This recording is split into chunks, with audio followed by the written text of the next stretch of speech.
Hi friends, నా పేరు Hafeez. Friends, ముందుగా మీ అందరికీ థ్యాంక్ యూ ప్లస్ కంగ్రాచులేషన్స్. ఎందుకంటే మన ఛానల్ అనేది 2 lakhs సబ్స్క్రైబర్స్కి రీచ్ అయింది. ఈ 2 lakhs సబ్స్క్రైబర్స్ రీచ్ అవ్వడానికి మీరు నా వీడియోస్ని లైక్ చేయడం, షేర్ చేయడం, కామెంట్ చేయడం, తర్వాత వచ్చేసి మీరు నన్ను సపోర్ట్ చేయడం వల్లే నేను ఏంటంటే ఈ 2 lakhs సబ్స్క్రైబర్స్కి రీచ్ అయ్యాను. సో మీ అందరికీ మరొకసారి పెద్ద థ్యాంక్ యూ. సో ఫ్రెండ్స్, చూడండి, ఇవాళ వీడియోలో నేను మీకు పెన్ డ్రైవ్స్ గురించి మీకు తెలియని కొన్ని టిప్స్ గురించి చెప్తాను. యాక్చువల్ చూడండి, మనం పెన్ డ్రైవ్ అనేది ఓన్లీ డేటా స్టోర్ చేసుకోవడానికి యూజ్ చేస్తూ ఉంటాం కదా. అలా కాకుండా ఇంకా చాలా రకాలుగా యూజ్ చేయొచ్చు. దాంట్లో వచ్చేసి ఏంటంటే ఒక సాఫ్ట్వేర్ ఉంటుంది మీకు, ప్రిడేటర్ అని. దీనికి సంబంధించిన లింక్ నేను కింద డిస్క్రిప్షన్లో ఇస్తాను. Free software. ఏం లేదు, ఈ సాఫ్ట్వేర్ని మనం ఇన్స్టాల్ చేసుకున్న తర్వాత మన పెన్ డ్రైవ్ని ఏంటంటే మనం ఒక పాస్వర్డ్ లాగా యూజ్ చేయొచ్చు అన్నట్టు.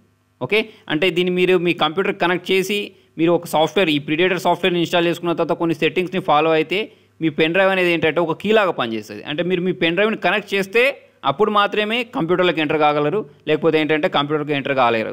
ఓకే, సో ఇలా దీన్ని యూజ్ చేసుకోవచ్చు. అంతేకాకుండా మీరు ఏంటంటే ఇంకొక సైట్లోకి వెళ్తే ఏంటంటే portableapps.com, దీన్ని డౌన్లోడ్ చేసుకొని ఇన్స్టాల్ చేసుకున్న తర్వాత మీరు ఏంటంటే మీ దగ్గర గూగుల్ క్రోమ్ని కానీ ఫోటోషాప్ని కానీ దేన్నైనా సరే మీరు ఒక పోర్టేబుల్ సాఫ్ట్వేర్ లాగా మార్చేసి మీ పెన్ డ్రైవ్లో కాపీ చేసుకోవచ్చు. పోర్టేబుల్ వల్ల యూజ్ ఏంటి అంటే, ఇప్పుడు చూడండి, మన కంప్యూటర్లో ఏదైనా సాఫ్ట్వేర్ రన్ చేయాలి అంటే ఏంటి, దాన్ని ఇన్స్టాల్ చేయాలి.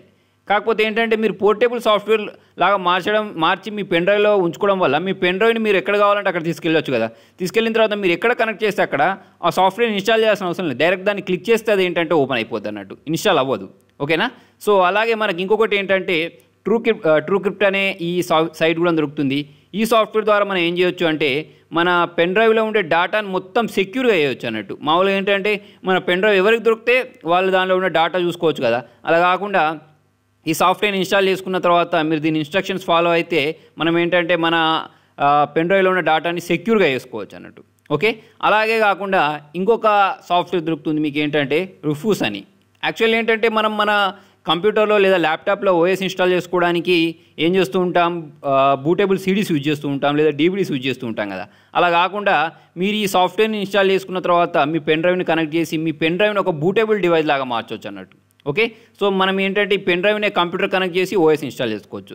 సో మీకు ఇంకా ఏమైనా డౌట్స్ ఉన్నాయనుకోండి, ఓఎస్ ఎలా ఇన్స్టాల్ చేస్తారు, పెన్ డ్రైవ్ ద్వారా ఎలా ఇన్స్టాల్ చేస్తారు, విండోస్ 7 ఎలా ఇన్స్టాల్ చేస్తారు, XP ఎలా ఇన్స్టాల్ చేస్తారు, 10 ఎలా ఇన్స్టాల్ చేస్తారు, ఎలా ఫార్మాట్ చేస్తారు, ఎలా పార్టీషన్ చేస్తారు, ఇవన్నిటికి సంబంధించిన వీడియోస్ ఏంటంటే నేను ముందు రాబోయే రోజులలో నేను ఏంటంటే ఛానల్లో అప్లోడ్ చేస్తాను. ఓకేనా.